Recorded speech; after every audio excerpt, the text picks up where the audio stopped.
Imagine a technology as revolutionary as electricity. But for jobs, that's what experts are saying about AI. And it's not science fiction anymore. It's the subject of some seriously in-depth research. Like this report from the International Monetary Fund we're diving into today, they released it back in January. It's all about AI and what it could mean for the future of work. Yeah, this IMF report is fascinating. It's not just about, robots taking over, which is like the headline you always hear. They really dug into the data. We're talking information from over 140 countries. And they even built economic models. Oh, wow. To try and project different scenarios, They even put together a global AI preparedness index. That's wild. Okay, so let's get right into it. How worried should we be about AI replacing our jobs? Should we be looking for a new career path? What's the deal? Well, the report says about 40% of jobs globally are exposed to AI. Exposed. Exposed, yeah, which is a key word. Yeah. It doesn't necessarily mean all those jobs are going to disappear. Okay. It means AI could change them, maybe significantly. Right. Some tasks might be automated, new roles might pop up, and the skills you need for existing jobs could change. So like a shift in what skills are needed. Exactly. Okay, so it's not necessarily that your job is going to be gone. It's just going to look different. Interesting. So 40% globally, that's a lot of jobs. But get this, in advanced economies like the US and the UK, that exposure rate is closer to 60%. 60%? Whoa. That's a huge chunk of the workforce. It is. But it makes sense if you think about the kinds of jobs in those countries. Yeah. I mean, the jobs most likely to be influenced by AI are the ones that require analyzing information, making complex decisions, adapting to new situations.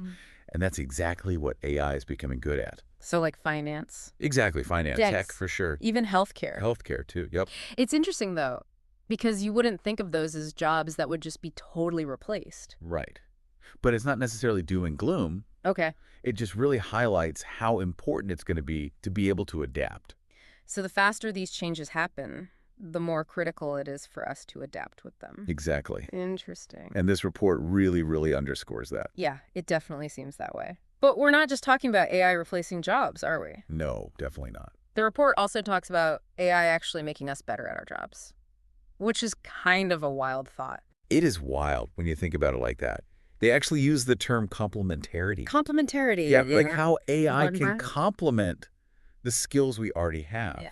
And not just make us faster or more efficient, Yeah. but actually make us better. Like enhance our abilities. Exactly. Wow. Like they give the example of surgeons using AI to do these incredibly precise procedures. That makes sense. Or lawyers. Yeah. Being able to go through mountains of legal documents in way less time than it would take a human. Yeah, that would normally take forever. So instead of completely replacing jobs, AI could be this super powerful tool that helps us do what we already do, but even better. Exactly. I love it. I'm picturing my own little AI assistant doing all the annoying, repetitive stuff so I can focus on the more creative, strategic work. What about you? Oh, for sure. I mean, can you imagine what that would look like in your field? Oh, yeah. Tons of possibilities. But the report actually gives some concrete examples. Yeah, they do. Like in manufacturing, they were saying AI-powered robots can handle the dangerous jobs or the really repetitive ones that no one wants to do, which makes things safer and more efficient for the human workers. Absolutely. And then in customer service, they were talking about AI chatbots. So they could handle all those basic questions and requests, and then that frees up the human agents to deal with the more complicated issues. It's so interesting to see all the different ways that this could play out. It really is. But here's where the report gets really interesting for me. Okay. They suggest that people with a college education might be in a better position to really thrive in this AI-augmented world. Interesting. Why do they say that? Well, they think that higher education Yeah. gives people those critical thinking skills, Yep. problem solving and adaptability, Right. all of which are going to be even more valuable when AI is a major part of the workplace. That makes sense. But, and this is a big but, the report is very clear that just because you have a degree doesn't mean you're automatically going to succeed in the age of AI. Right. It's not a guarantee or anything. Exactly. Yeah. It really stresses how important lifelong learning is going to be. So even if you have a great educational background, you still need to constantly be updating your skills, embracing new tech, being ready and willing to adapt to change. It's going to be essential. Totally. And, what about people who are getting ready to retire? That's a good question. What about them? I mean, is this report all about, you got to learn the new tech or you're out of luck? That's a good point. The report does say that older workers Yeah. might face some bigger challenges just Yeah. because the learning curve might be a bit steeper for them. Yeah, that makes sense. And they actually had some data from Brazil and the UK that Hmm. suggested older workers might have a tougher time transitioning into these new AI-heavy roles. Hmm. But it's not really about age, though, is it? I mean, I don't think it has to be. What do you mean? Well, it's more about your ability to learn new things Yeah, and how willing you are to adapt. that's a good point. That's crucial at any age, right? Yeah. So it's less about how old you are Right. and more about whether you're staying curious and engaged. Exactly. And that's where things like Yeah. accessible training programs come in. Right. Reskilling opportunities. Yeah.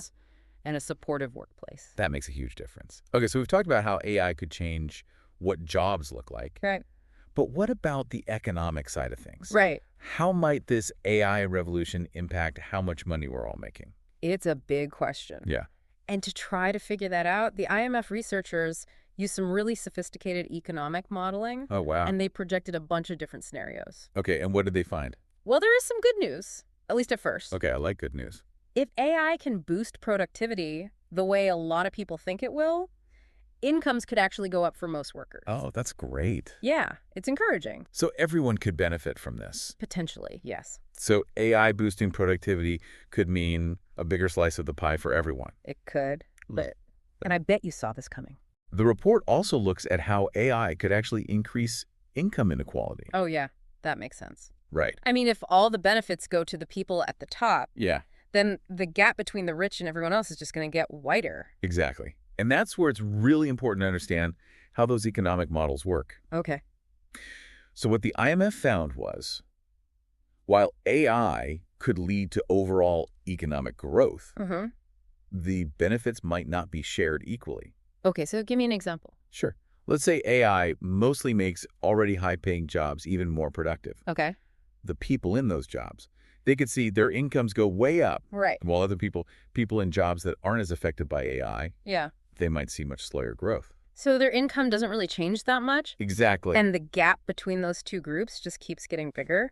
And it's not just about who benefits directly from AI either, is it? Oh, you're right. It also matters who owns these AI technologies. Absolutely. That's a critical point the report brings up. Because if it's only a handful of companies or individuals who control most of the AI, then they're the ones who are going to reap the biggest financial rewards. Exactly. And that could lead to even more concentrated wealth. Which just makes that gap between the haves and have-nots even wider. Exactly. So it's almost like a double whammy. You have some people benefiting more from AI in the first place, and then on top of that, you have the issue of who owns and controls the AI itself. Precisely.